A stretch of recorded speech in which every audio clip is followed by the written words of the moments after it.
Kekuatan finansial nggak terbatas masih nggak membantu Paris Saint-Germain untuk menaklukkan Eropa. Pemain termahal bisa dengan mudah didatangkan, tapi tetap saja nggak bisa membeli prestasi yang sebenarnya. Setelah akuisisi Qatar menyulap PSG menjadi raksasa domestik di Prancis, PSG tetap saja anak bawang di Liga Champions, yang capaiannya tahun ke tahun nyaris selalu mentok di 16 besar.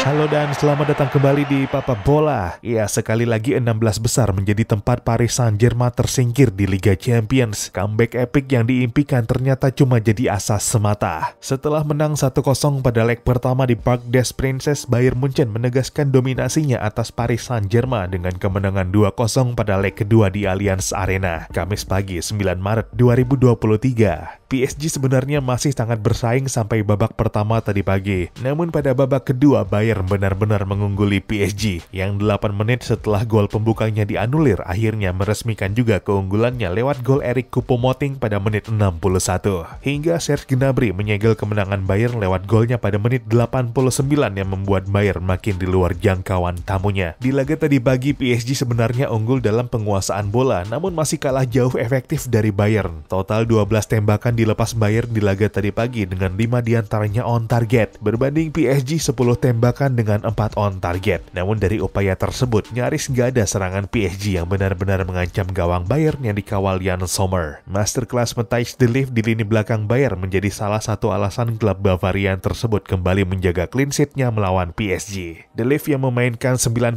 menit di lapangan sukses membuat 69 sentuhan, 49 umpan akurat dari 57 percobaan, memenangkan 2 dari 2 duel udara, melakukan 5 sapuan, 2 clearance off the line, 2 blok hingga 2 intercept. Sementara di lini depan, Choupo-Moting kembali menunjukkan magisnya dengan mencetak gol keempatnya di 4 laga beruntun dalam 19 hari terakhir. Setelah di 3 laga sebelumnya juga bikin gol ke gawang Gladbach, Union Berlin, dan Stuttgart di ajang domestik. Dan ya, inilah kali kedua Choupo-Moting musim ini mencetak gol di 4 laga berturut-turut untuk Bayern Munchen. Sedangkan PSG untuk ketiga kali berturut-turut gagal mencetak gol ke gawang Bayern di 3 pertemuan terakhirnya. Bayern pun makin superior dengan rekor head-to-headnya atas PSG yang sejauh ini telah memenangkan 8 laga dari 11 pertemuan, mencetak 17 gol, kebobolan 9 gol dan cuma kalah 3 kali.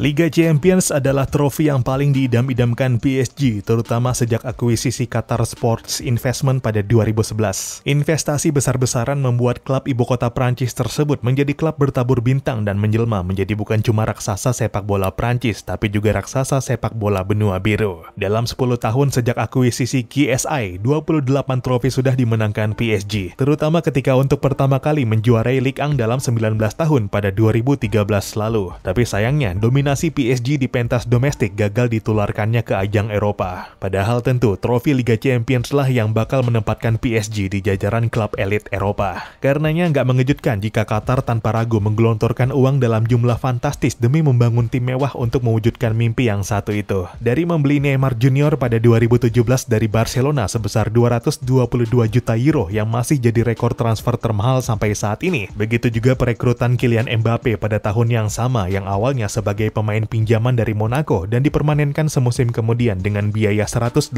juta euro. Gak cukup sampai di situ, musim panas 2021 PSG mengontrak Lionel Messi yang free agent dengan memberinya upah sekitar 35 juta euro per musim dan membentuk trio lini depan termewah yang pernah ada bersama Neymar dan Mbappe. Tapi sayangnya kombinasi lini depan yang dikenal dengan sebutan trio MNM tersebut gagal memenangkan PSG Liga Champions pada musim pertamanya setelah disingkirkan Real Madrid di babak 16 besar musim lalu. Ya, lagi-lagi 16 besar, sebagaimana di 5 musim sebelumnya, 3 kali PSG tersingkir di babak tersebut yang terjadi berturut-turut pada 2017 sampai 2019. Tapi setelah 3 tahun beruntun tersingkir di babak gugur yang masih awal itu, PSG akhirnya mencapai final pada 2020 lalu, dan sebenarnya sudah sangat dekat dengan trofi si kuping besar. Namun gol Kingsley Coman untuk Bayern Munchen pada awal babak kedua di laga final gak kunjung berhasil disamakan PSG, dan membuat trofi Liga Champions kembali jadi milik milik Bayern menggenapkan koleksi trofi si kuping besarnya menjadi 6. Bayern pun mengakhiri tahun kala itu dengan gelar sextuple setelah menyapu bersih trofi domestik Eropa hingga Piala Dunia Klub garapan FIFA. Hanya 2 klub sepanjang sejarah pernah memenangkan sextuple, yang sebelum Bayern terlebih dulu dilakukan Barcelona pada 2009, yang termasuk salah satunya dimotori oleh Lionel Messi. Dengan Messi dalam skuadnya saat ini, tentu PSG memiliki mimpi menyamai pencapaian tertinggi tersebut. Tapi sayangnya ambisi tersebut nggak lagi memungkinkan musim ini, karena sebelumnya pun PSG sudah tersingkir di Coupe de France menyusul kekalahan dari klub rival Marseille pada 9 Februari lalu di babak 16 besar.